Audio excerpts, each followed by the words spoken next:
Namaste everyone. Welcome to the Charvak podcast. Time for another monologue. So before I start my monologue, let me explain how I usually go about the monologue. So the monologues usually last for 25 minutes, 20 minutes, 30 minutes. And after that, I just look at the live comments. And obviously, priority is always given to the super chats. I'll take all the super chats. After that, if there is time left or if there are zero super chats, I'll pick and choose what I want to see. I'll just look randomly in the live chat and answer a few questions, and I'll wrap things up. Before I start the monologue again, I want to remind you guys that if you want to support the Charvak podcast, there are multiple ways that you can support the podcast. You can go on my YouTube channel and become a member. There are two tiers. There is the Seekers tier and the Speak With Me tier. The Speak With Me tiers gets access to the entire understanding and experiencing religion series. Currently we are discussing the Ramayana. We've just finished two kandams. We finished the Balakandam and the Ayodhya Kandam. I think from this Saturday we are going to start with the a new set of verses. And if you want to support me on Patreon, you can go there too. So on Patreon, it depends. If you pledge $5 and more, not only do you get the access to the religion series, you get access to the other series which I'm doing for Patreon members, which is right now we're focusing on Aryan invasion, Aryan migration, and out of India theory. We are doing a series of books. We are covering a lot of papers. So that's over there. You can pledge below $5, then you don't get the religion series. And by the way, the members on Patreon do not get the AMA. That is exclusive for the Speak With Me. If you want to buy the merch, the Charvak podcast merch is finally out. So what you can do is you can go to kushalmehra.com/shop. You see the link on the screen right now. You can go on that link and you can buy the Charvak podcast merch. If you're outside India, don't worry. You can just email me at contact@kushalmehra.com if you want to buy the Charvak podcast merch, and we'll see what we can do about that. Now, I have said everything. Let's start the monologue. So for today's monologue, I usually don't write notes. This is the second monologue or the third monologue for which I have written extensive notes. Why? Because there are just too many terms, too many things that I want to speak about. And I'm trying to create a summary of a very complex school of thought. I had the first monologue where I had actually written down a lot of notes was when I had given a brief introduction to the Vedas, basically the concepts and structures, like how the Veda is structured. That time I had taken notes. So today I had to take notes because there's just too many words of Sanskrit and English, and then you have to use the English word, and then you have to mention the Sanskrit word, and it's not very easy to remember all of them. And I wanted to structure it properly. So today we are going to be talking about Sāṃkhya Darshana. So Sāṃkhya is one of the 6 Astika Darshanas within the Hindu pantheon. And let's start with this. So let's start with the origin of Sāṃkhya, right?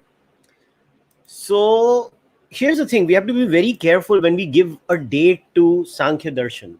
Now I'm going to give you a very broad range. And I'll explain it to you why I'm giving you a very broad range. And there are different scholars also who kind of give this. So I'm going to divide the Sāṃkhya Darshan into a period. Now, most scholars, I'm going to put my neck on the line here, and I'm going to say 2000 BCE to 500 BCE, and I'll give my explanations for it. Most scholars say 1500 BCE to 500 BCE is the era where Sāṃkhya Darshan was developed. I have pushed it a little bit further. I'll give you the answer for that. Now, why? You might ask, what the hell? How can a darshan be formed in such a long period of time? So what we're going to assume here is that the early Sāṃkhya, which is, let's say, in my case, it is 2000 BCE, the starting moments, or in most scholars, they say 1500, that we can call something like a proto-Sāṃkhya, like the nascent steps of Sāṃkhya Darshan, where Sāṃkhya Darshan, the thoughts about Sāṃkhya Darshan are being developed, are being formulated, are coming up. So that's when the baby steps are taken. And then by the time we reach 500 BCE, there is a full-fledged proper Sāṃkhya Darshan, like it's a proper school with its own epistemology, its own following and stuff like that. Now, who was the founder of the Sāṃkhya Darshan? Well, as far as we are concerned, and what the books state is that the Kapila Rishi, the sage Kapila, he was the founder of the Sāṃkhya Darshan. Now, let's go back to the date. Now you might be wondering, why did he give the date of 2000, or let's say, why do the scholars give the date of 1500 BCE? Well, here's the reason. Scholars give the date of 1500 BCE simply because of this reason. Concepts that are mentioned in the Samkhya Darshana, you see some traces of it in the Rig Veda, and then you see mentions direct and indirect in the Upanishads, right? So the date is decided according to that. Now they don't go beyond 1500 BCE. Is why? Because the Aryan invasion theory, right? And the date of the Rig Veda as per the Aryan invasion theory is 1500 BCE. Now I'm someone who does not, I'm a critic of the Aryan invasion theory. So in my view, the verses, now I'm going to give you the names of the verses, so I'm going to read to you. So we have Rig Veda 1.32, Rig Veda 1.164, Rig Veda 10.90, and Rig Veda 10.129. Now these are 4 places where the ideas and concepts that we see in the Samkhya Darshan are mentioned in the Rig Veda. So for example, in 1.32, you have the Indra Vritra, duality, the story of Indra and Vritra, which is clearly mentioned in the Samkhya Darshan too, the dualism. Now, if these are the mandalas where we see, for example, concepts which are very similar to the Samkhya Darshan. My source of reference is Shrikant Talagiri's chronology of the Rig Veda, internal chronology of the Rig Veda. Now, as per Shrikant Talagiri, we have what we call the old Rig Vedic texts, which even as per Western Indologists and scholars is 2 to 7, and the new Rig Veda, which is 1, and then you have 8, 9, 10. 1 basically spans the middle period and the late period. So now, in my view, the new Rig Veda date, Talagiri, I think, gives around the range of 2500 BCE onwards. I'm going around 2000 BCE should be the tentative date of the baby steps taken towards Samkhya Darshana, because 1 and 10 are the new Rig Vedic books. They are not the old Rig Veda, the family books. So that is the reason I'm giving you this range of the Samkhya Darshan. Now let us go to the other places where Samkhya Darshan is mentioned. Now let us look at the Upanishads. So in the Upanishads, you have, again, I have to read the verses because it's impossible. There are too many verses. So I'm just giving you numbers here. So in the Upanishads, for example, in the Brihadaranyaka Upanishad, the concept of Ahankara, which is there in Samkhya, is mentioned. That is mentioned in 1.2 and 1.4. In 7.25.2 in the Chandogya Upanishad, it is mentioned.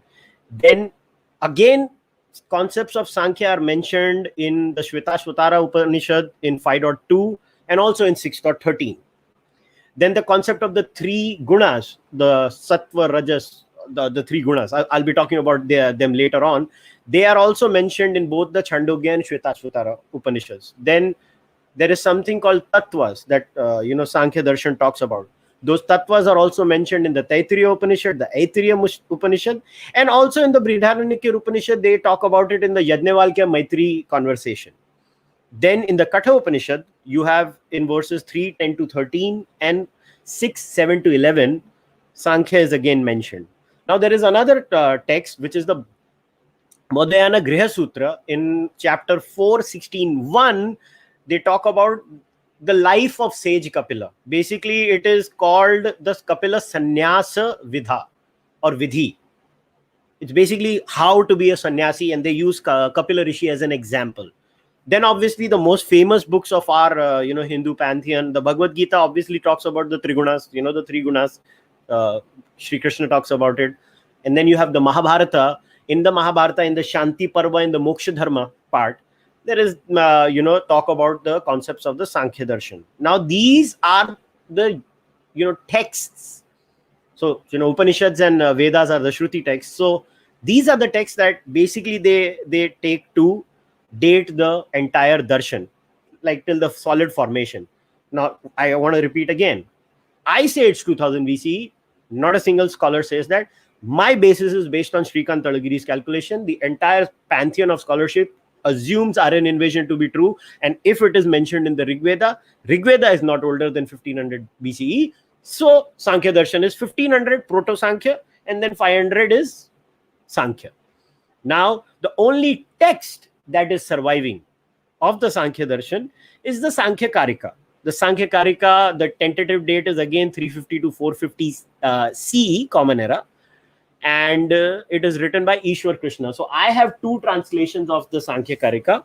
Basically, one is I don't know if I can show you both, but one is by S.S. Surya Narayan Shastri. It is Sankhya Karika of Ishwar Krishna, and the other is a translation by this is by Shri Vachaspati Mishra, the Tattva. It is basically translated by Swami Virupakshananda. This is the Sankhya Karika of Ishwar Krishna with the Tattva Kaumudi of Shri Vachaspati Mishra. So these are the Sankhya Karikas that I have for my reference. These two. I've read both of them because I just wanted to see how the translations vary and stuff like that, for only for that reason. Now we've covered the origin of the darshan. Now let us go into part 2. Now we're talking about what is the basic philosophy, the basic philosophy of Samkhya Darshan. Now here, this is how Samkhya Darshan talks about its philosophy. So Samkhya, if we were to use English language words, is basically, you can call it a dualistic realism. It's a dualistic philosophy. Now, according to Samkhya, there are two realities. Reality number 1 is Puruṣa. Reality number 2 is Prakriti. Now, these are independent of each other in respect of their existence. So Puruṣa is called the intelligent principle, of which consciousness, now the Sanskrit word they use there is Chaitanya, is its very essence. Let me be very clear. It is not an attribute. It is the very essence. Now, what does Samkhya Darshana say when it is saying that the self is quite distinct from the body? Well, what it is trying to say here is, I'll repeat again. The self is not only distinct from the body, it is distinct from the senses and the mind. The word they use for the mind is manas. This is beyond the world of objects, and it is the eternal consciousness which witnesses the changes and activities going on around in the world, but does not itself act and change in any way. Now, let me explain this in the form of an example. So let us imagine this scenario. So there are material objects like cars, cell phones, etc., right? They exist. Why do they exist? They exist for the enjoyment of other beings other than themselves. So we use these things to enjoy, but they exist for others. They're not existing for themselves. Similarly, Samkhya says there must be the Puruṣa or the self, which is distinct or separate from the Prakriti, which is the primary matter, but it is the enjoyer of the products of the Prakriti. Do you understand? Think about it like the cell phone or the car. Think about it like a material object, and then you will get the relationship. So one exists for the other, so that the other can take the benefits of the one. But the one that is helping the other get the benefits does not get it themselves. That's basically what they're trying to say. Prakriti, on the other hand, so we were talking about Puruṣa. Prakriti, on the other hand, is the ultimate cause of the world.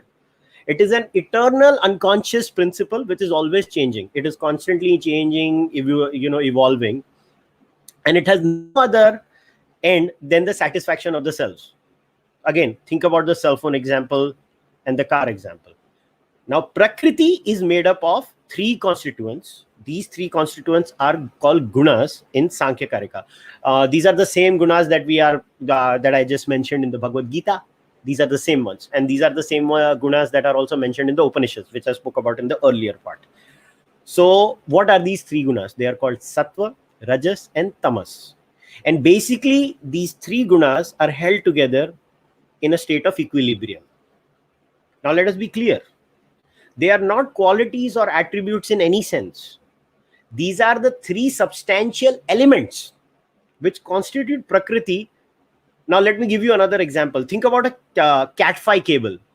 Now, so Sattva, Rajas, and Tamas are like those 3 colored wires inside the cat-fi cable. You know how we cut the wire and we put it in the pin and then we put it in the router, right? So that wire itself is Prakriti. You think about it like that. And the colors, so Sattva, Rajas, Tamas are the 3 colors that are inside the wire of the cat-fi cable. So this is how they are. They are intertwined to each other.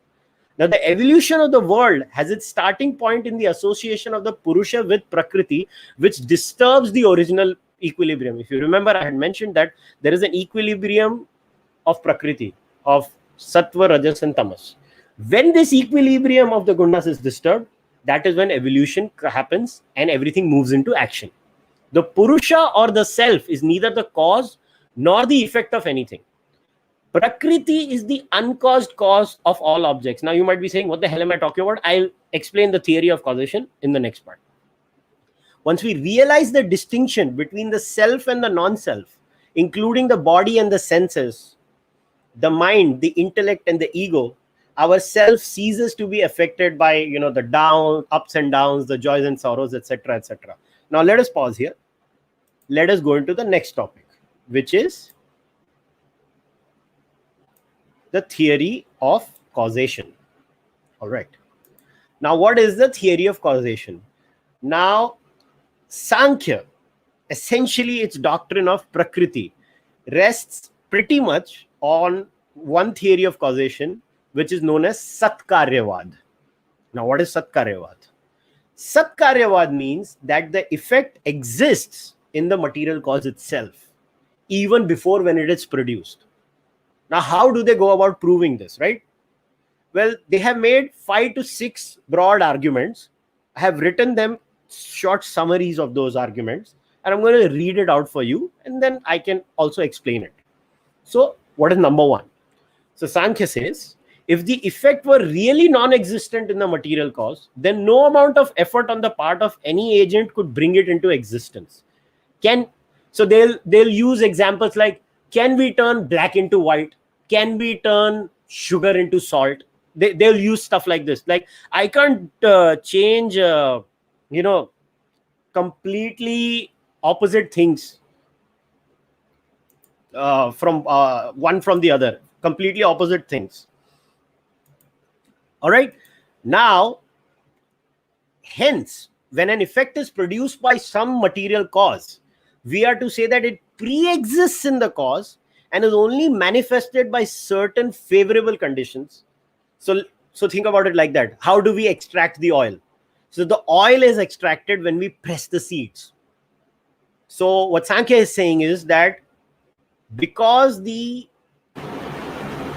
idea itself was in the seed, it only because it existed in the seed, the quantity in it itself, that's why when we press the seed, we got the oil. So the cause basically is directly there in the effect. The activity of efficient causes, like say, the potter and his tools, is necessary to manifest the effect, the pot. So how a potter uses the mud, that round thing where it makes the pot, or different toolkits to fix the machine where it makes the pot.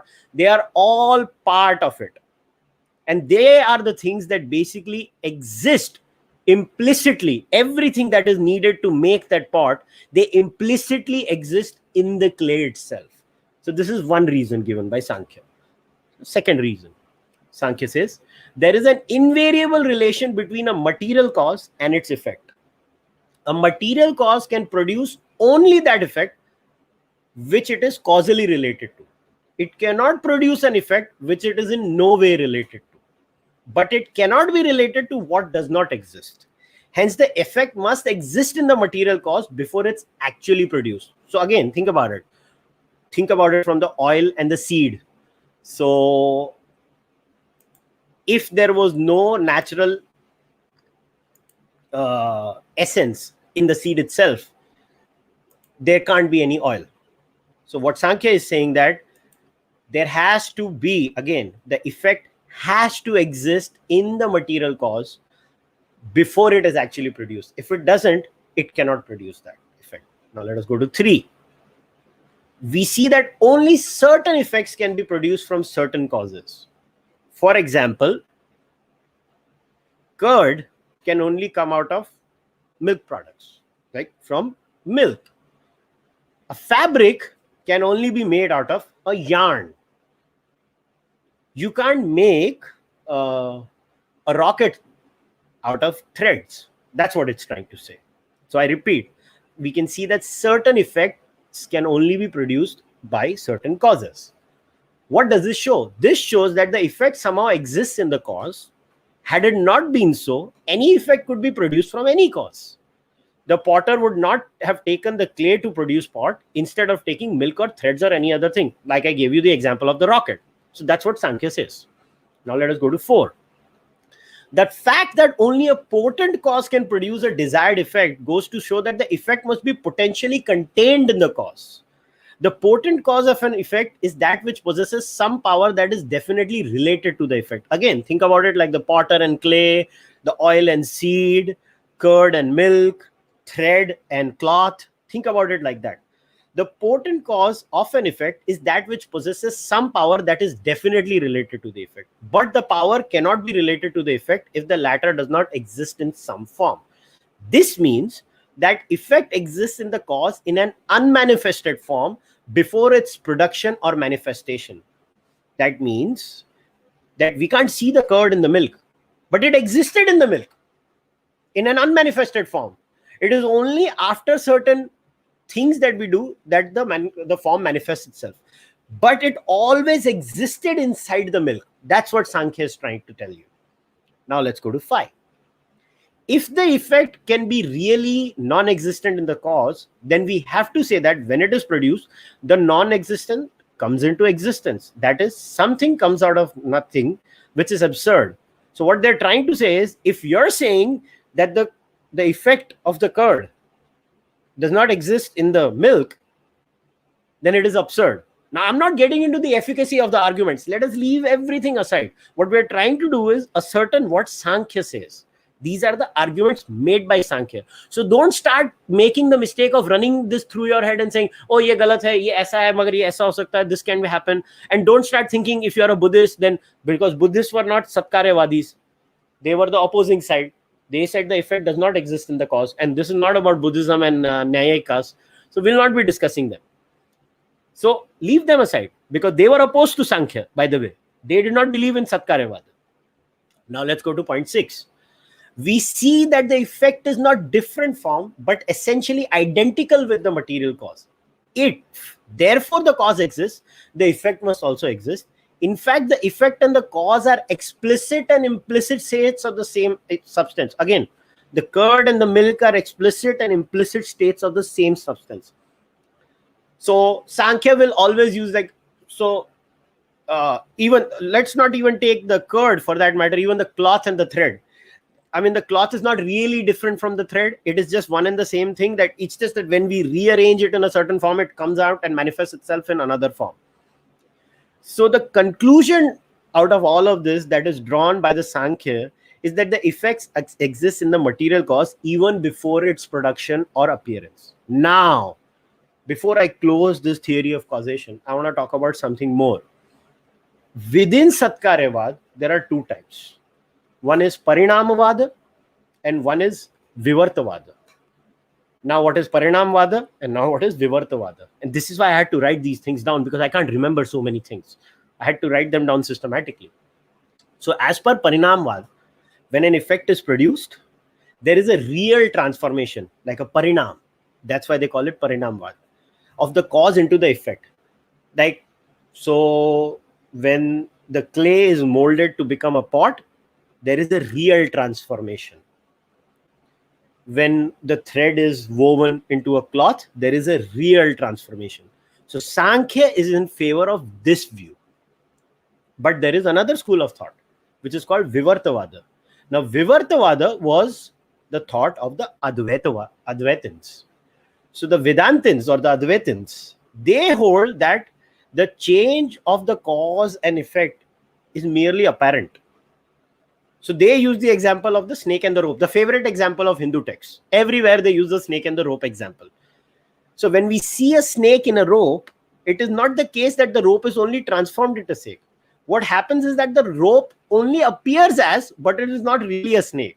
So also, Ishwar or Brahman does not really get transformed into in the world produced by him, but remains identically the same, while we may wrongly think that he undergoes change and becomes the word.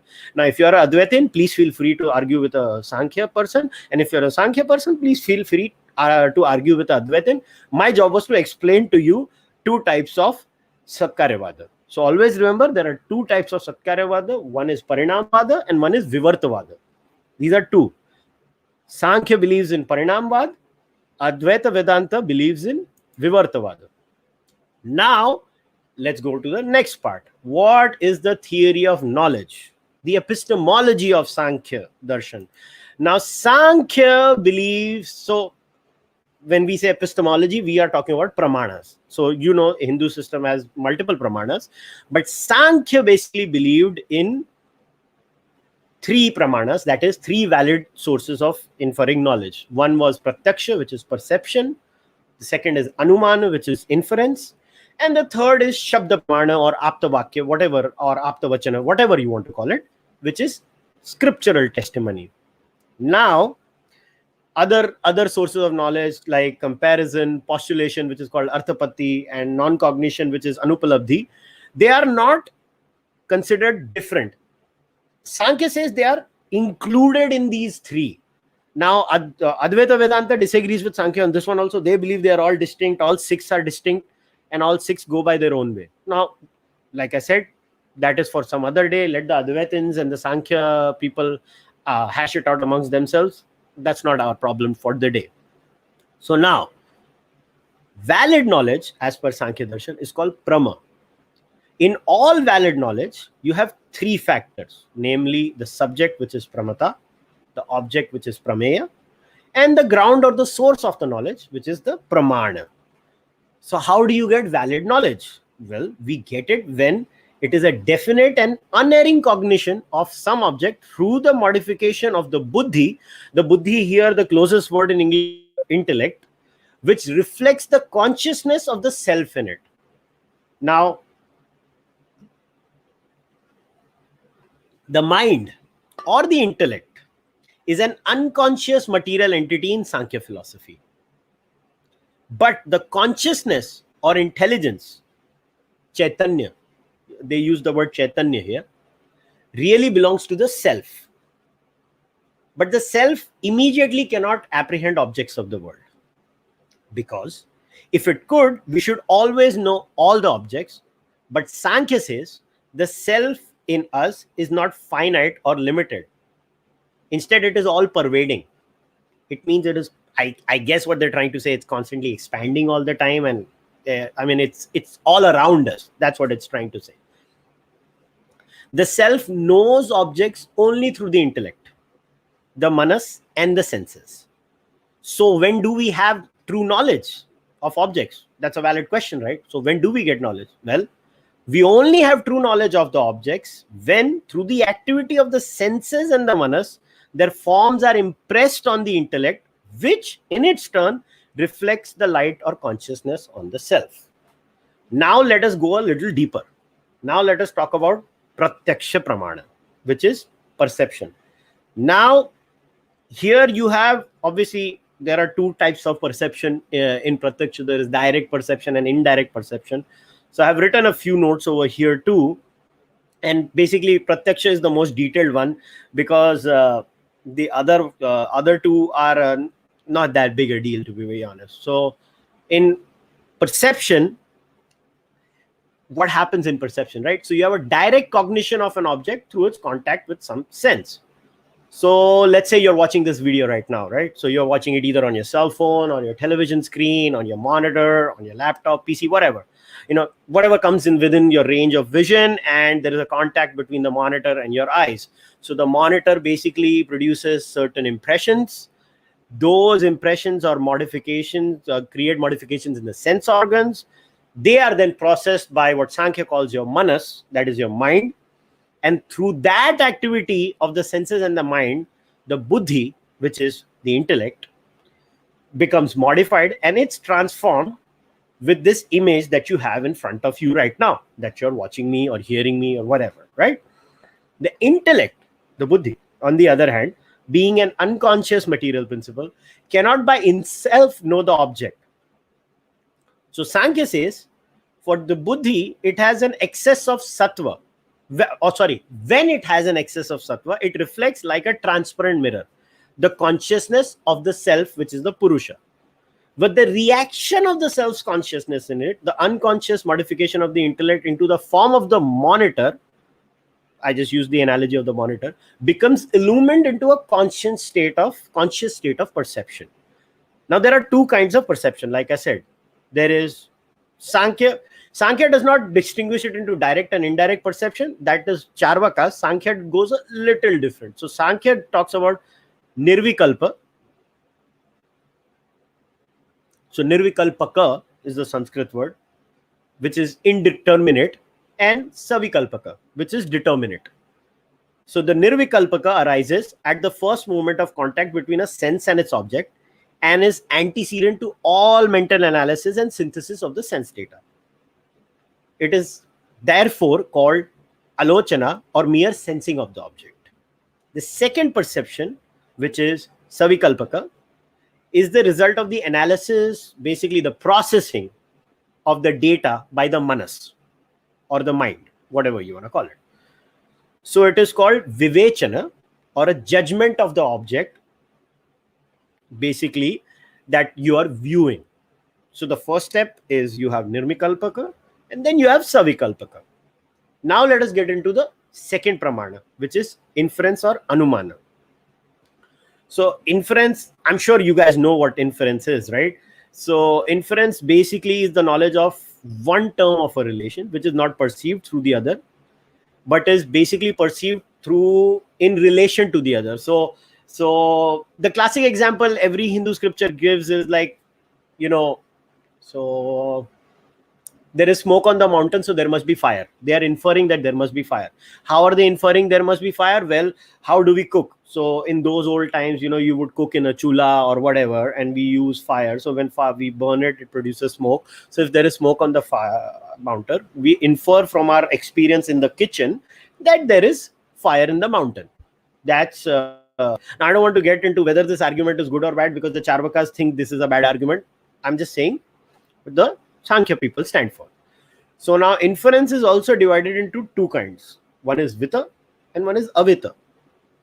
So it is called vita, or affirmative, when it is based on a universal affirmative position. So maybe you can take the kitchen fire as a universal affirmative, right? Everywhere where we burn wood, there is fire, and there is, after fire, there is smoke. So maybe we can call it a universal affirmative. I don't know. Somebody might say, what if there is dry ice? But I'm just giving you an analogy.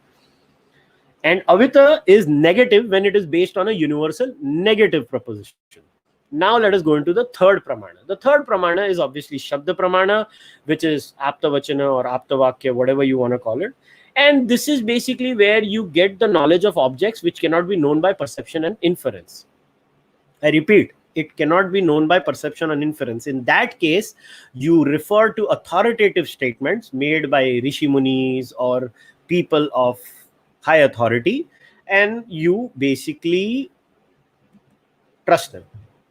That's pretty much it. That's what they're trying to say. So these are your three pramāṇas of Samkhya Karika. Now let us go into the two most important aspects of Samkhya Darshan. They go into a lot of detail. Let's just say three more. So Samkhya Darshan, because it's a dualistic interrelationship between Puruṣa and Prakriti, so they go about giving 5 proofs for Prakriti and some proofs for Puruṣa. So in the case of Puruṣa, they give you logical proofs, teleological proofs, and stuff like that. So I'll be giving you the proofs for Prakriti and the proofs for Puruṣa, and then we'll go into the Samkhya theory of evolution. So first, let's see the 5 proofs of the existence of Prakriti. I'm sorry I've crossed my time here, but today we might cross like 40-45 minutes. So we might have a little less time to interact. So let's look at the proofs for the existence of Prakriti. So I'm just going to read them out because this is pretty standard. I mean, I'm not impressed at a personal level, but whatever. Number 1, all individual things in this world are limited, dependent, conditional, and finite. The finite cannot be the cause of the universe. Logically, we have to proceed from the finite to the infinite, from the limited to the unlimited. And it is this infinite, unlimited, eternal, and all-pervading Prakriti which is the source of the universe. So it is like a priori assumption, because it is X, Y, Z, that's why it exists. I think it's a bad proof, but whatever. The second, they say, is all worldly things possess certain common characteristics by which they are capable of producing pleasure, pain, and indifference. Hence, there must be a common source composed of the three gunas from which all worldly things arise. Third, all effects arise from the activity of the potent cause. Evolution means the manifestation of the hitherto implicit as the explicit. The activity which generates evolution must be inherent in the world cause. You remember Satkaryavada? This is the cause for Prakriti, they say. So they're using the Satkaryavada here too. Fourth, the effect differs from the cause, and hence the limited effect cannot be regarded as its own cause. The effect is the explicit and the cause is the implicit state of the same process. The effects, therefore, point to a world cause where they are potentially contained. And the last proof for Prakriti is the unity of the universe points to a single cause, and this cause is Prakriti. Now, I don't know how good a proof this is, but well, that's what the Sāṃkhya Darshan gives you as a proof. So don't blame me. These are the proofs given by the Sāṃkhya Darshan. Now let's go into the 5 proofs for the Puruṣa. So here they give different proofs. So the first proof they give is the teleological proof. So what do they give in the teleological proof? They say all compound objects exist for the sake of Puruṣa. The body, the senses, the mind, whatever, intellect, the three gunas, the Prakriti, the subtle body, all are said to serve the purpose of the self. So basically what they're saying is evolution is teleological, like it's purposive. So Sāṃkhya Darshan says Prakriti evolves itself in order to serve the Purusha's end. This proof, basically, at the end of the day, is teleological. Then they give a logical proof. This is their logical proof. All objects are composed of three gunas and therefore logically presuppose the existence of the Puruṣa, who is the witness of these gunas and is himself beyond them. The three gunas imply the conception of a Nistraya Gunya, they call that which is beyond them. Now, I don't know how this is logical, but they call this the logical proof. Then there is the ontological proof of Puruṣa. So Sāṃkhya says there must be a transcendental synthetic unity of pure consciousness to coordinate all experiences. All knowledge necessarily presupposes the existence of the self. This self is the foundation, the fundamental postulate of all empirical knowledge. All affirmations and all negations equally presuppose it. Without it, experience would not become experience. This is again an a priori kind of a circular argument that they go around, but it is what it is. Then they give what is called the ethical argument. They say non-intelligent Prakriti cannot experience its products. So there must be an intelligent principle to experience the worldly products of Prakriti. Prakriti is the enjoyed, and so there must be an enjoyer. This is like Paley's intelligent design watchmaker kind of an argument. So this is one. And then the last is the religious evidence or the religious argument. So Sāṃkhya says there are persons who try to attain release from the sufferings of the world. The desire for liberation and emancipation implies that the existence of a person who can try for and obtain liberation. So aspiration presupposes the aspirant. So as you see, these are the arguments of Sāṃkhya. Now let us go into the last part, which is the theory of evolution according to Sāṃkhya. This is quite an interesting one. I mean, this is not Darwin's theory of evolution, so please don't confuse with them. This is Sāṃkhya theory of evolution. So, as per Sāṃkhya, Prakriti is the fundamental substance out of which the world evolves. By nature, Prakriti is dynamic. It changes all the time. So, even in dissolution, there is homogeneous change. So, when does evolution start, right? When does this whole prediction begin? Well, evolution starts when there is a heterogeneous change in the gunas. That is, you remember when we had begun, I had said that as per Sāṃkhya, the gunas stay in a state of equilibrium and creation or evolution only starts when the equilibrium is disturbed. So, when Rajas, which is the principle of activity, vibrates and makes the other two vibrate, the process of creation begins. But Sāṃkhya says there is neither creation nor destruction of the gunas. So hear this very carefully. Production is only a manifestation or evolution, and destruction is non-manifestation and concealment. Also, evolution is cyclic. So basically, you have constant cycles of evolution, which they call sarga, and dissolution, which they call pralaya. Prakriti evolves the world of objects when it comes into contact with Puruṣa. Now, if you remember, both were diametrically opposed to each other. Like they had nothing to do with each other. But creation only happens when these two opposite poles come together. They somehow come together. So basically the Prakriti, which is non-intelligent, and the Puruṣa, which is inactive, they somehow combine together and they cooperate together and they serve their respective interests, and that's how evolution happens and creation happens. So look at it this way. Puruṣa basically needs the presence of Prakriti needs the presence of Puruṣa in order to be known or appreciated by someone. And Puruṣa requires the help of Prakriti in order to discriminate itself from the latter and thereby attain liberation. Now, Puruṣa is reflected in the Buddhi, if you remember, I had mentioned this earlier too. And it wrongly identifies itself with its own reflection in the Buddhi. Now, here I have to mention that the Sāṃkhya Karika simply assumes from the beginning, it's a priori assumption, that the Puruṣa and Prakriti are together. There is no explanation of why they are together. It's just assumed. They're just like this from day one. Now, I don't know why it is like that. There is no satisfactory answer given. It's just they base their entire premise on this a priori assumption. So I can't change it. So everything is only a description of the mutual interaction. So basically you have to understand everything that Sāṃkhya Karika talks about is the interaction between Puruṣa and Prakriti and what happens after that. So let's see what happens now when evolution has started. So as evolution begins, there is a gradual differentiation and integration of the three gunas. And as a result of their combination in different proportions, the various objects of the world originate. So the first is Mahat, the great. That's what they call it. It is the first product of the evolution of Prakriti. So Mahat is the basis of Buddhi, which is intelligence of the individual. And Buddhi emerges, if you remember, when Sattva predominates over Rajas and Tamas. Now, the special functions of Buddhi are basically decision making and stuff like that. Now, Mahat then produces Ahankara. What is Ahankara? The feeling of I, basically the individuation, mine. Ahankara then gets bifurcated into subjective series and objective series. Ahankara in its Sattva aspect evolves into Manas, which is the 5 sense organs, your organs of perception, 5 motor organs, senses of action. The 5 sense organs are called the Gyanendriyas, which are your sights, sense of sight, smell, taste, touch, and sound. And the senses of action are called Karmendriyas. They are the functions of speech, apprehension, movement, excretion, and reproduction. Ahankara in its tamas. So we just discussed Ahankara in its sattva. Now we are discussing Ahankara in its tamas aspect evolves into 5 subtle essences which are called tanmatras. Now the tanmatras are the essences of sight, smell, taste, touch, and sound.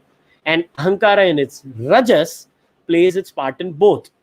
Now the 5 subtle essences as per Samkhya evolved into 5 gross elements of the earth, which are earth, water, light, air, and ether by a predomination of tamas, the Mahabhutas. These are called the Mahabhutas. Now if you remember my video on the Charvak Darshan, Charvak disregards ether because it cannot be perceived by Pratyakṣa. That's the argument of the Charvakas.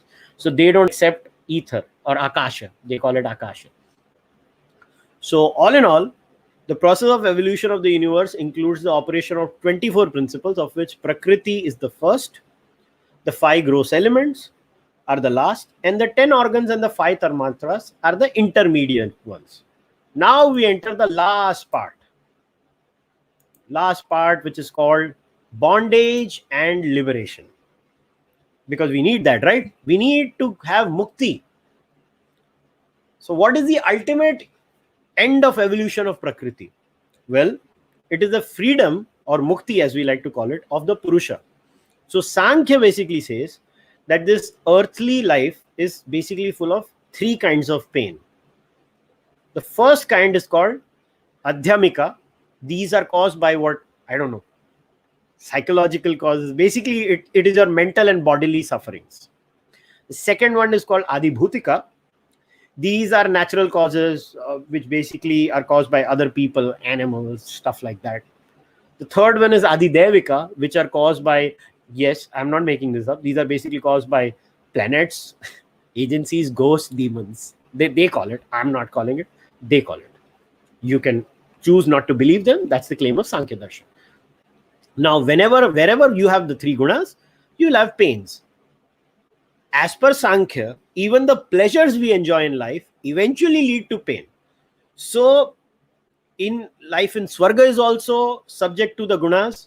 So our ultimate end has to be getting out of this cycle, basically. So we have to liberate ourselves. So liberation basically means the complete cessation of all these things.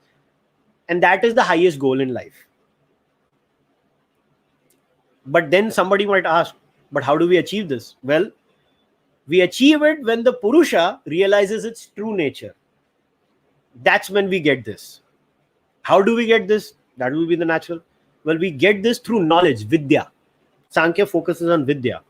Vidya leads to liberation because bondage is due to ignorance, and ignorance can only be removed by Vidya. The jiva, that is the individual I, has to realize itself as pure Puruṣa through, and it is only confused because of this discrimination basically between Puruṣa and Prakriti. So as per Samkhya, bondage and liberation are phenomenal. The bondage of the Puruṣa is a fiction. It is only the ego, the product of Prakriti, Ahankara, which is bound. And consequently, it is only the ego which is liberated. Now, I just want to leave you guys with one last point, which is, you will be like, Arey, you gave the whole explanation of Samkhya, and you did not talk about the Nirishvaravada of Samkhya. It's a fair point that I have not spoken about it. So the Nirishvaravada of Samkhya exists in two verses. So the two verses, I'm just going to read the two verses. I'm not going to read both of the translations, but I'll just use one. So I'm using the Swami Virupakshananda one. So it starts from 56, number 56 in his verse, where basically he says that thus then this evolution from Mahat down to the specific entities is brought about by the modifications of Prakriti in the interest of another appearing as if in her own interest for the release of each individual Puruṣa. And then in the next verse it says, or let me explain this one first. So basically what it's trying to say is Arambha, which is used in the verse, means being brought about by the evolution of the Mahat down to the earth is brought about by Prakriti itself and not by Ishwar, that is by God, or as held by the Nayakas, nor has it sprung from Brahman as its material support as held by the Vedantins, nor has it been created without any cause as held by the atheists. So it disagrees with all three. If it were without a cause, then either there would be the absolute absence of evolution or there would be eternal evolution. Nor can it be said to have been evolved from Brahman as its material and efficient cause, because there can be no modification for what is pure intelligence. Nor is the evolution brought about by Prakriti as controlled by Ishvara, because superintendence of Prakriti is impossible by an Ishvara who is inactive. So basically the point is, how can Ishwar be inactive? Because that's what their assumption is, right? It is inactive. So Ishwar cannot be inactive. That's why you don't need Ishwar for this. So they give it as an example, like a carpenter who is inactive is never seen manipulating his instruments like an axe. So what they're saying is, how can you have an inactive creator? So that pretty much sums up my explanation of the Sāṃkhya Darshan. Do let me know if you have any further questions. You can send me an email later on. But first of all, I apologize. I had to do this, but it took 50 minutes. It's just too much of content that I have to cover. Now, there are some Sāṃkhya Darshanas, just one last line. Later, Sāṃkhya gives kind of a leeway, tries to get in a Ishvara later on. I have no idea about why somebody would want to get it in. Maybe the raison d'etre of that society was too much into Ishwar, and later Sankhyavadis may not be comfortable. I think same thing happened with the Mimamsakas also, because early Mimamsakas were totally um, you know, uh, godless, and then they became, believers in gods, kind of. So I don't know. Okay, let me read your messages now. So we have one super chat already from Sri Hari. I don't know what Sri Hari's question is because he didn't ask me a question. So Sri Hari, you'll have to type it again. So I'll have to start from here because most of the early messages are gone.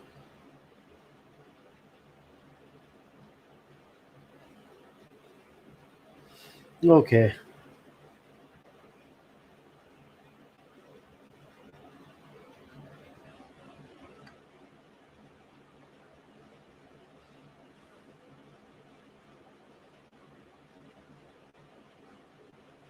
Hmm. So please do sessions in all Indian darshanas. I will actually. So I have done Sāṃkhya and Charvak now. I will try to cover such detailed, small darshanas videos. Maybe once a month I'll try to do it. I don't know. I'll try to cover each darshana one by one.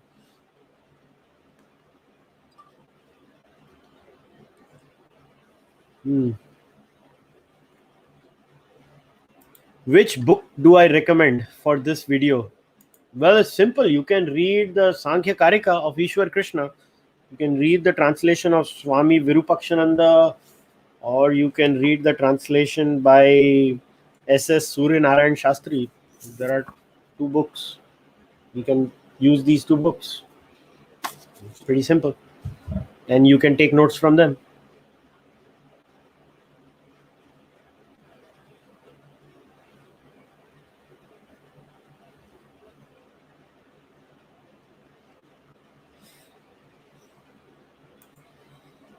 Also, Kaushal Damani says, although the Hindu philosophy includes such a variety of darshanas, we don't see common people being part of it. They're just concerned about going to the temple and doing puja. Your thoughts? Well, people don't have time, man.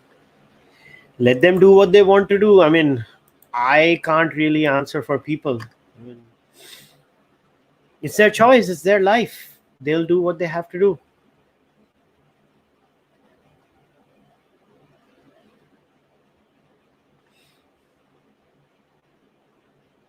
By the way, I think the Sankhya arguments are very weird. I'm just saying, but it's okay. My job is to tell you what they believe. After that, it's your choice what you want to do. Hmm. सबसे third class line है ये, सब मोह माया है। अगर सब मोह माया है तो साला अपना पैसा मुझे दे दो।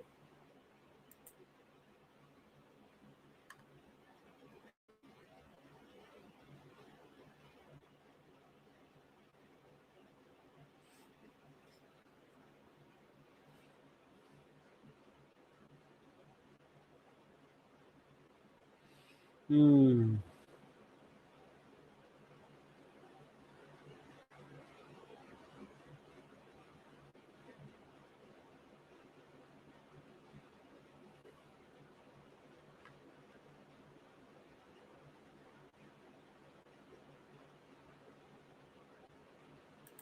Without philosophy, you can't distinguish between science and pseudoscience. Science is a subset of universal act of philosophy. I don't know about that.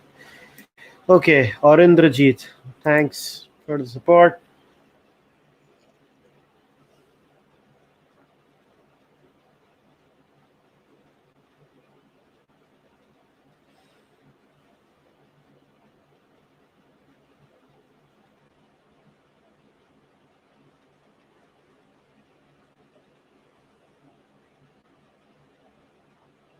Whoops, I have to go back up again.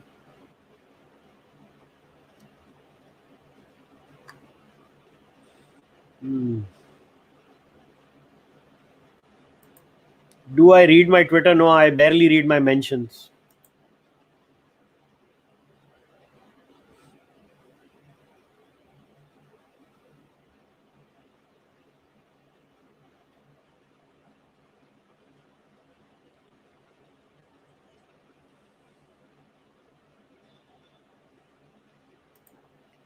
What's the stand of Hinduism on a mind-body problem? That question itself is wrong. Hinduism does not have a stand. Different darshanas have different stands. So you'll have to go by darshan, each darshan. Wrong framing of the question itself. This is my biggest problem with most Hindus is that their entire premise, their questioning is also flawed. They don't understand Hinduism themselves. When you're discussing Hinduism, you should either discuss the individual darshan or don't do it. This question itself is flawed. I am still confused by how it is justified or explained uncaused cause. Don't bother. These are not solid answers. My job was just to tell you what Samkhya stands for. My job, you're not supposed to believe what Samkhya stands for. Samkhya has a lot of wrong claims.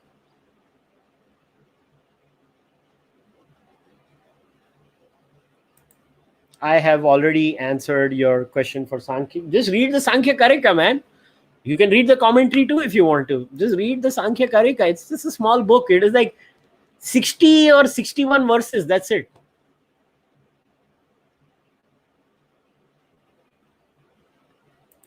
I think what the great Danton is saying, what are my views on Vishishta Advaita? That was a typo. Well, I don't agree with Vishishta Advaita either. Do I have any books to recommend regarding the history of atheistic philosophies in India? I've done that in my previous monologues, Jaren. You can go and refer to them. Have I done a podcast on Mimamsa? No, I will do it. Uttar and Purva.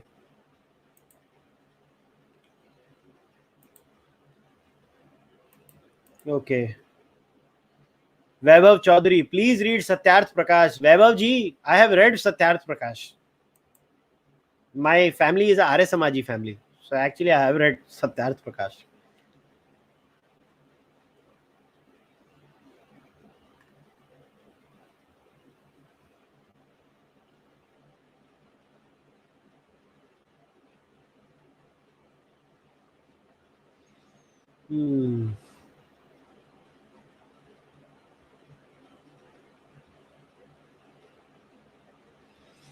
Okay.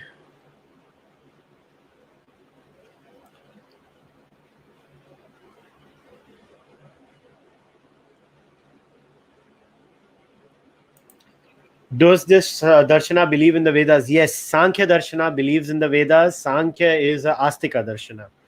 It is Nirishvaravadi, but it is Astik. Which darshan is my favorite? What kind of a question is that? You're on the Charvak podcast. Why? Which darshan? Guess which darshan would be my favorite darshan? Whoa, man. That's an insult. Charvak podcast पे आगे पूछ रहे हो कौन सा favorite darshan है?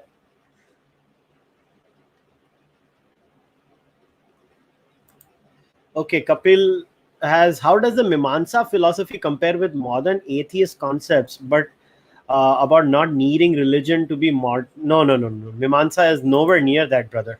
Mimamsa का कोई connection ही नहीं उससे. So Mimamsa, see, the Ishwar of the Hindu religion is very different from the Ishwar or the God of the Bible. Very different concepts. Please, I'm telling you, when this is my biggest problem and grouse with Western atheists also. They don't understand what they're talking about in Hinduism. And they just keep yapping, like yap all the time. I get bothered by them. Don't make this mistake.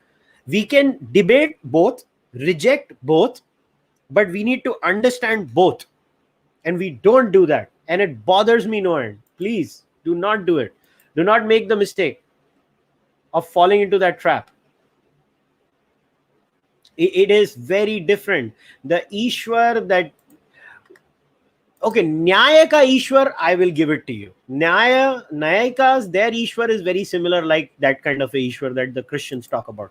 But yeah, Advaitin Brahman is a totally different concept. And Mimamsa is talking about those things. So don't mix the two. Vaibhav has asked another question. Do you believe the Vedas are the words of Ishwar? No, I don't. Vedas are the words of men, ancient men. That's what I believe. Arindrajit, when is the AMA? I literally did it yesterday. I had posted it on the community tab for the members. You're late to the party, sir.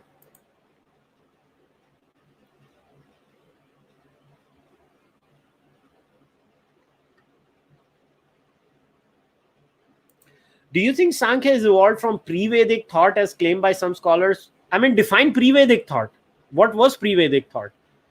I don't think so. Sankhya is the thoughts of Sankhya are in the new Rig Veda. So I don't believe it is pre-Vedic thought. No.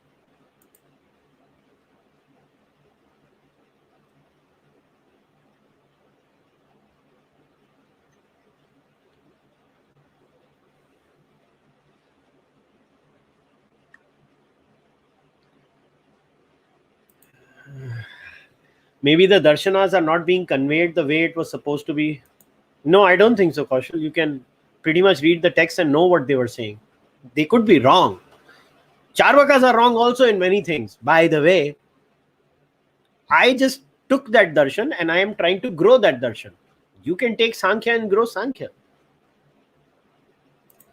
Kushal, don't you get frustrated when people still believe that somehow these ideas are relevant today, not realizing that they are archaic and such paradigms of thinking were overthrown real? Well, I would not throw the baby out with the bathwater. I would say that we take what is good and we reject what is bad. But we will not know what is good and what is bad until we don't read them. So I would always encourage people to read all darshanas, all texts. You should read your text. You should understand your culture. And then only should you decide whether they're useful or not.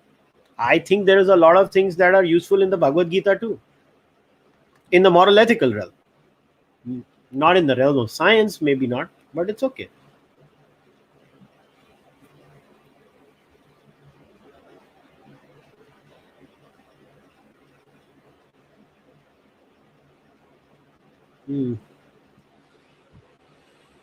Okay.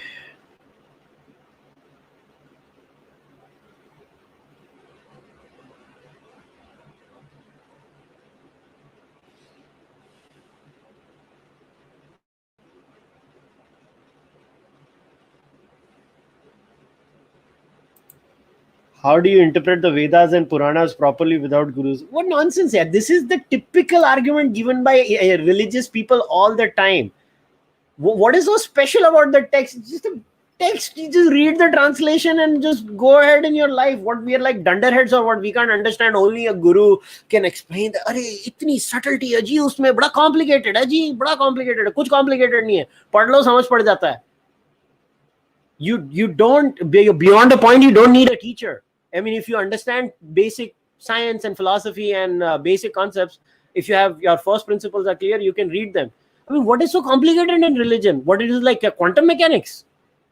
It is not quantum mechanics. It is the classic excuse used by religious people who don't want to engage with their claims which are false. It's too complicated. Gurus only understand it. Acha ji.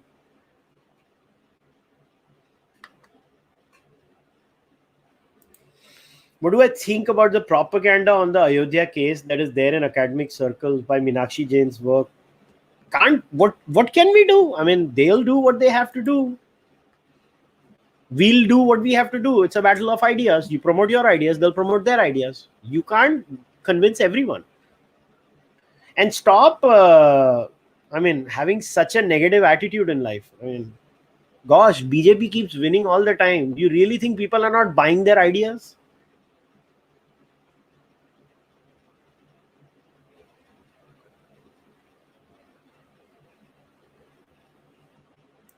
Okay, Kapil, can you tell the difference between Sāṃkhya and Western Dawkins and Dennett, who consciously avoid discussing atheism and Hinduism?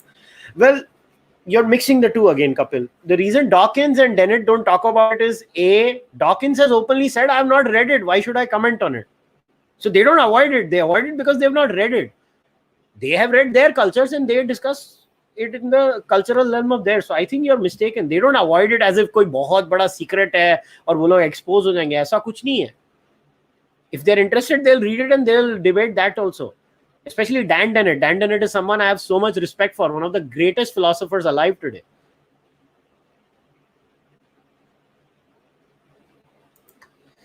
The darshan stands on the claims of gunas, chetana, buddhi, manas, and other concepts, but where does it prove that these constants are true? Well, I was saying that all the time. It is based on a lot of a priori assumptions. What can I do? I mean, you have to go and talk to Sage Kapila. You deal with him, man. Go into a time machine and deal with him.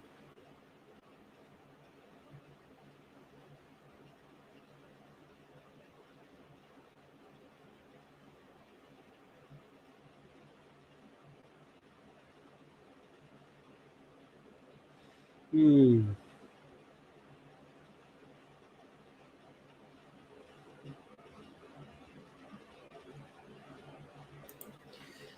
Why is social sciences so politicized in India? I feel like I'm not learning much in college. It's a load of BS and propaganda with almost non-existent intellectual freedom. Don't Again, social sciences also includes finance. It includes a lot of things. So don't kind of dismiss everything. But yes, a lot of it is bollocks. That I'll agree with.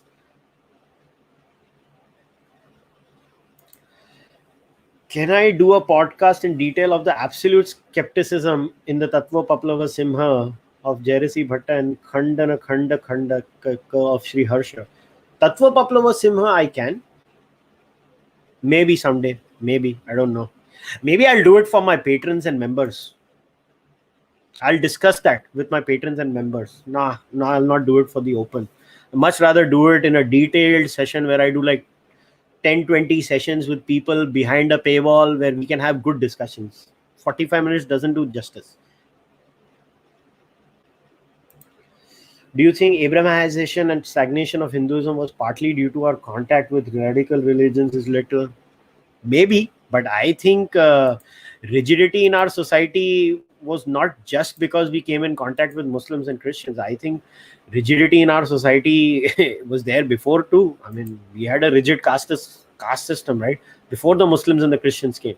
So it's not like rigidity is unique to them. We can also be rigid. The difference between the concept of God in Hindu philosophy and I think many people have done it. You'll be pleasantly surprised. Just Google it. You'll find it.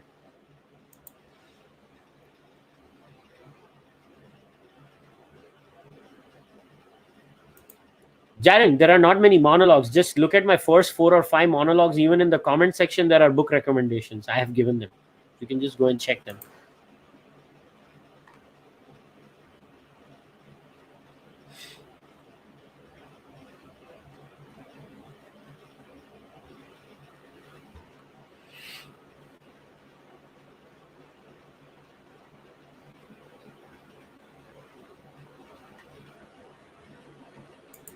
What's my problem with Ajivika school of thought? Actually, I agree with many things they say. I have not studied it in detail, so I can't say. I mean, so one would be that they believe there is absolutely no free will. So I'm a compatibilist. So that's one thing that I would disagree with Ajivikas. They're not compatibilists. They say there is just no free will, absolute determinism. That I don't agree with. So that's, I think, where they go wrong. I'm not someone who believes in free will either, but I'm a compatibilist. Now, what is compatibilism? You can Google that.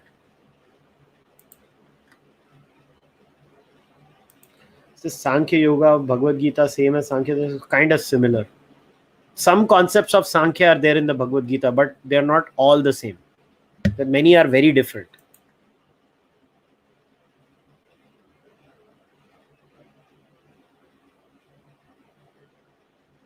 Is Jainism pre-Vedic?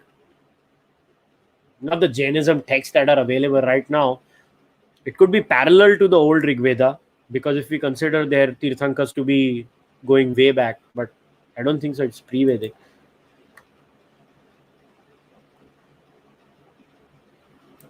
How about doing a PowerPoint for ease of understanding? How about I am lazy?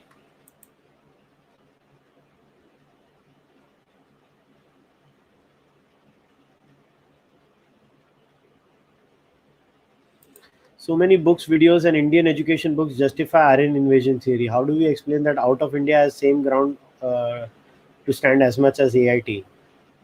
Make your own videos, write your own books, popularize your ideas.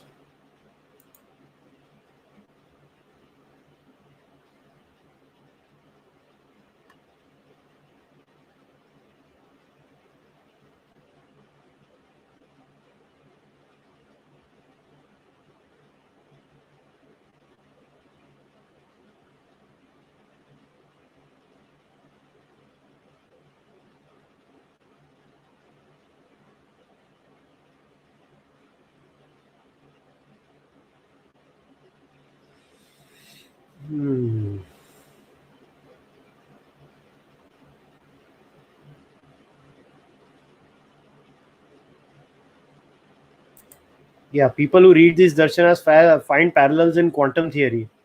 Yeah, they spread quantum booga booga.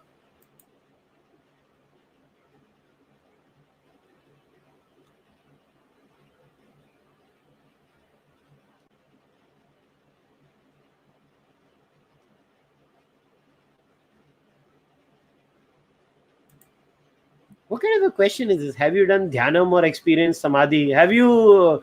So, will you agree if somebody says I was in deep thought and I experienced the spaghetti monster? Why is his claim not true and your claim true? What has meditation got to do? I have meditated. That's a different issue. I have done meditation and for hours and hours, but what's the point? It means nothing. These things mean nothing. This is the classic excuse used by everyone. Oh, you have not experienced it, so how do you know? Well, you have not experienced the cult of the spaghetti monster. How do you know? These things don't matter.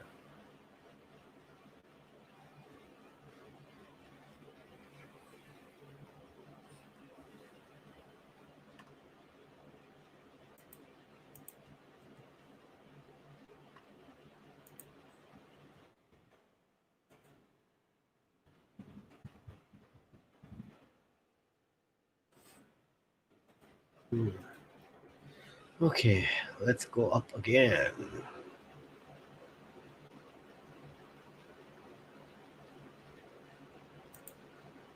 Where can we find good translations for Vedas? Depends on what language you want to read. There are so many good translations. Like in English, I think the Jameson one, the one that came out in 2014, is decent.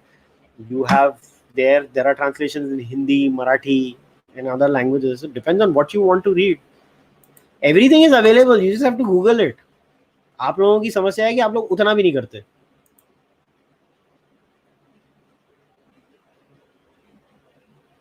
Yeah, so I know it is coined as one of the 6 Astika schools, Kapil. It is Astika school. It is Nirishvaravadi. You can be Nirishvaravadi and Astika. So that means you don't even know what the basic classification of Astika and Nastik is. Astikas are one who believe Vedas are the supreme authority. Nastikas are the one who say Vedas are not the supreme authority. That's the differentiation. A belief in a Ishwar is not the differentiation between Astika and Nastika.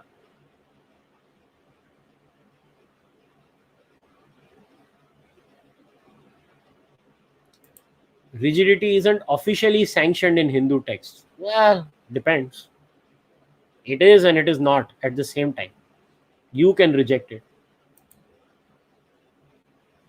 My second favorite darshan. I think this is my second favorite darshan. I like Sāṃkhya a lot. I mean, I don't believe in it, but yeah, it's interesting.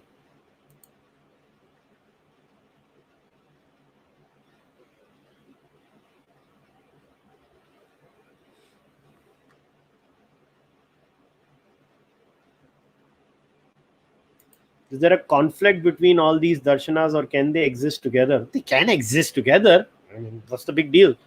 They just have a difference of opinion. What's the big deal? I mean, people have difference of opinion all the time. You live in a house, you have a difference of opinion with people. Why can't human beings have a difference of opinion?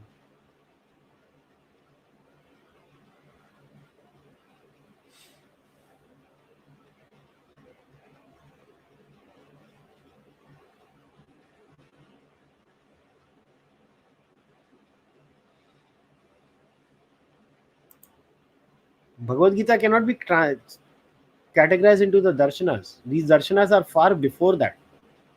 Bhagavad Gita is different.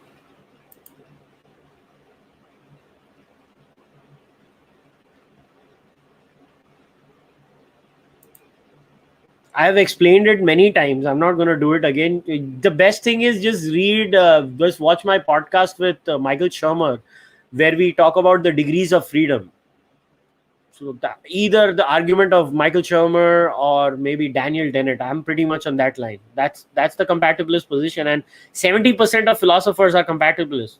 Most people are compatibilists. So I think that argument makes far more sense than absolute determinism.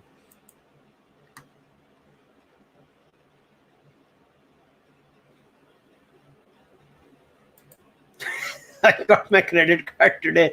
Member बन के ऐसे सवाल पूछूंगा कि बाबूजी अंग्रेज भी left behind. Good.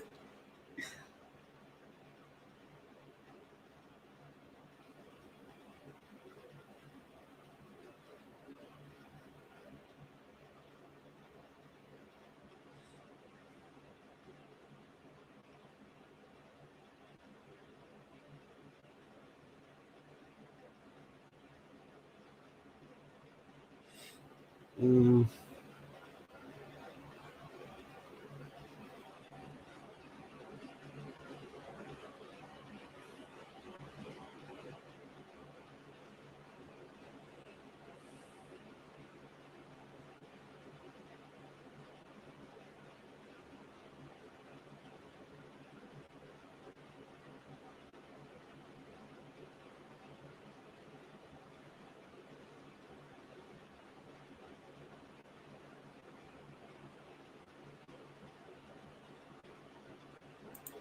you criticize Hinduism where it deserves, but you care about Hinduism's legacy. I don't care about Hinduism's legacy. I just find religion as a useful meme.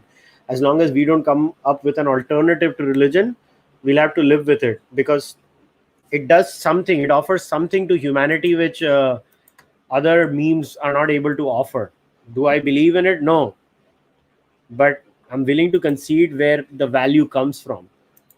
I mean, I'm not someone who wants the annihilation of Islam. You should talk to the ex-Muslims. I have always said in reformation of Islam. I don't, because it's not going to be annihilated. The point is that religion is not going to be annihilated. It just keeps evolving and coming up in new forms.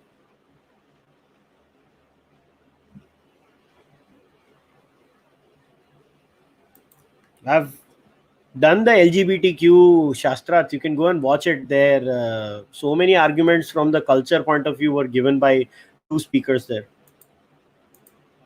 Sikhism is Nastika. Astika and Nastika has nothing to do with God. Oh, you guys don't know the basics. Sankhya does not believe in Ishwar. Old Mimamsa does not believe in Ishwar. They were Astika. How do you explain them? You guys don't know the basics of Hinduism. That is the problem. The only differentiation is belief in the supremacy and the authority of the Vedas. That's the only demarcating line between Astika and Nastika. Nothing else is. Because Jainism believes in reincarnation, but not a god or a Ishwar, but it is Nastika.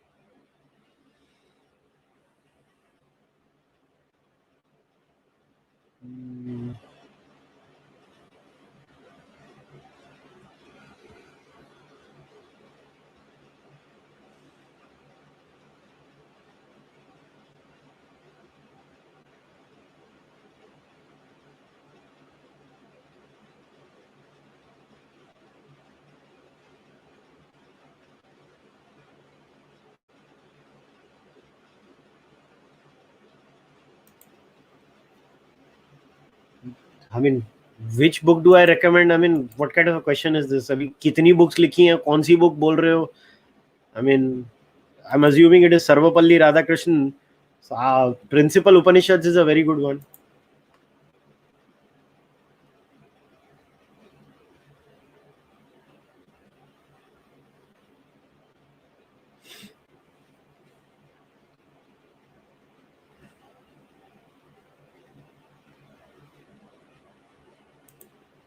I don't do an analysis of communism. That's the most useless thing.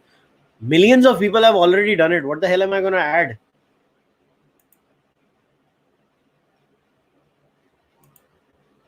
I don't know if I will ever arrive at the truth. Maybe there is no such thing as the big T truth.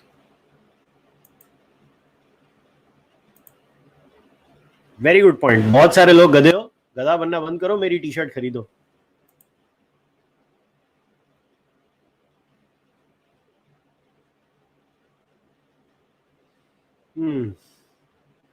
Okay, last 5 minutes. If you want to ask any questions, you can use the super chat. Otherwise, I can wrap things up.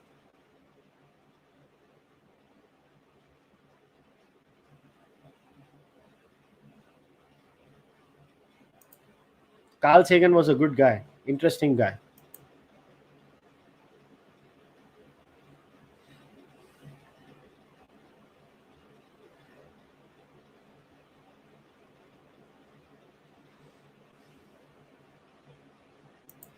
Why do we need to read outdated religion? Can we go with today's time logic? Yeah, if you want to. But if you want to understand the building blocks of today's logic, you will have to go back to the old religions, because most of these things come from that. If you want to understand how Aristotle, if you want to understand current day logic, you have to understand Aristotle. So if you understand epistemology in India, you have to understand Nyaya. You just have to. You don't want to, it's a different thing. You can't avoid them. There is a clear linkage.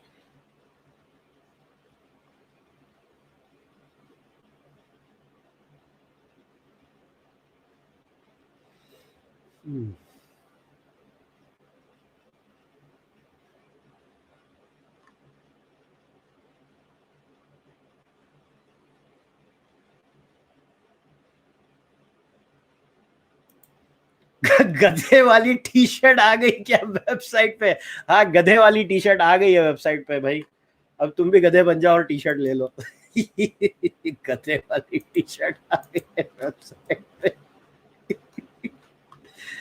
क्या question है?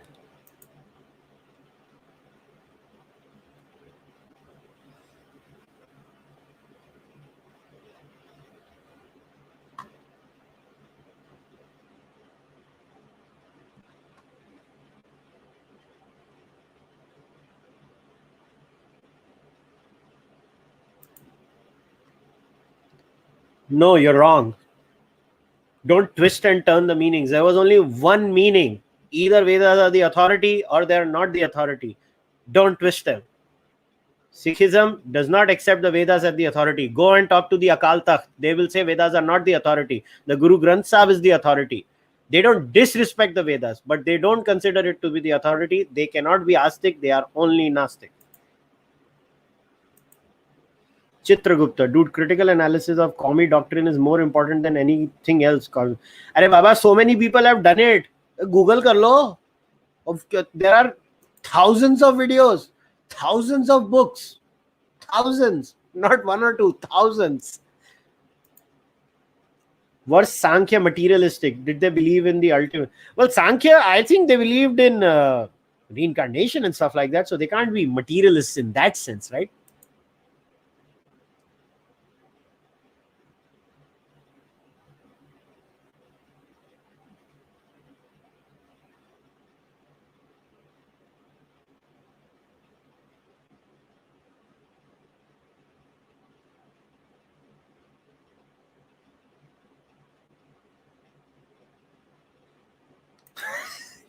हाँ, गधे वाली T shirt पहन के घूमना, सब लोग, सब गधे लगोगे.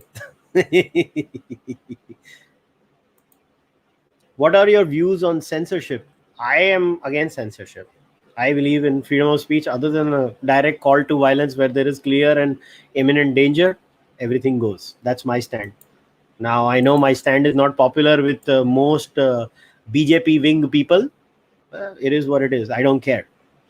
That is my stand and I don't mind it.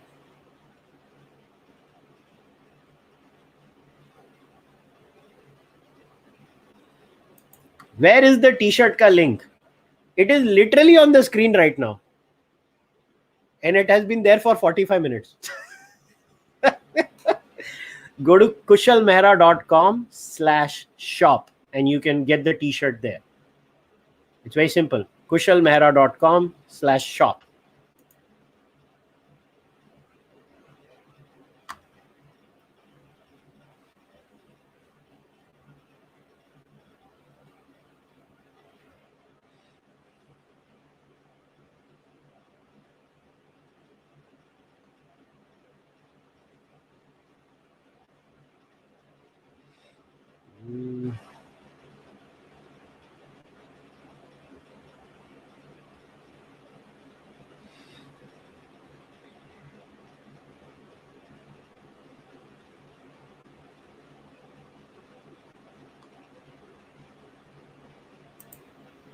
I don't call myself a Hindu atheist. I call myself a Nastik Nirishvaravadi.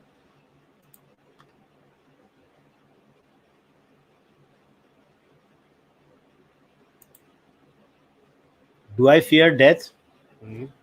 We're all going to die. How can you...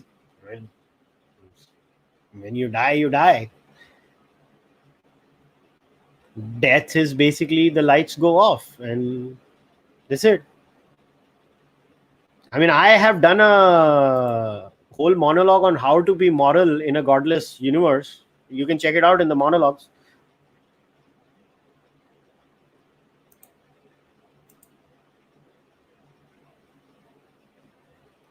Please invite Razib Khan and discuss Aryan migration theory with him. Maybe I will. We're very good friends. I don't like to debate with friends beyond a point.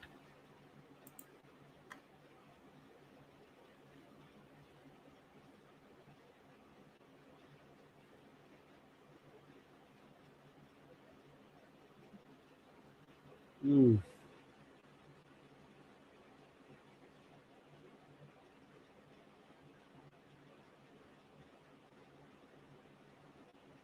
How will you reconcile Big Bang theory with Sankhya philosophy explaining creation of the universe? You cannot. So don't even try. Just read it, and then whatever science says is the more probable truth.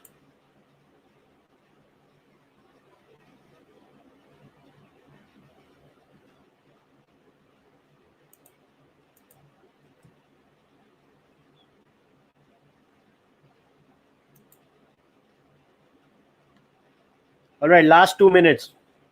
That's it. If you want, you can ask a super chat. Otherwise, I'm going. Okay, wait. कहाँ गया? What is Nastika's version of Ramayana? Why do Nastikas need a Ramayana? Kapil please शाम के साथ coordinate करो. तुम्हारी podcast एक time पे क्यों होती है? अरे यार, हम दो डिफरेंट इंडिविजुअल है.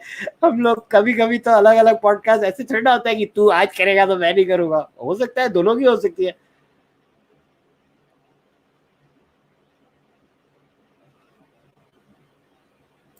How to answer people who relate morality with religion? Ask them, do you think people who don't have any religion in their life to be immoral people? And then tell them, I am irreligious. Do you think I am immoral? And there it goes. They have no answer.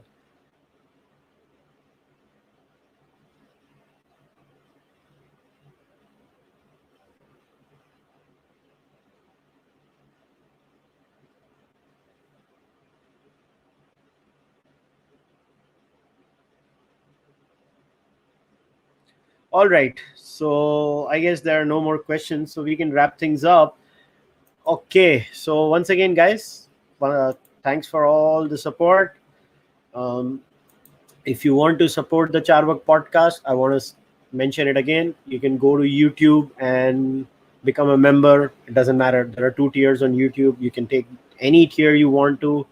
Or if you want to support the Charvak podcast on Patreon, you can go and become a member on Patreon. So Dishita Solanki says the salt and pepper beard suits you. Thank you, Dish. And if you want to buy the Charvak podcast merch, you can go to kushalmehra.com/shop. You can buy it there. If you live outside India and you want to buy the merch, please send me an email at contact@kushalmehra.com and I will figure out a way to send you the merchandise. And I guess it's time to wrap things up.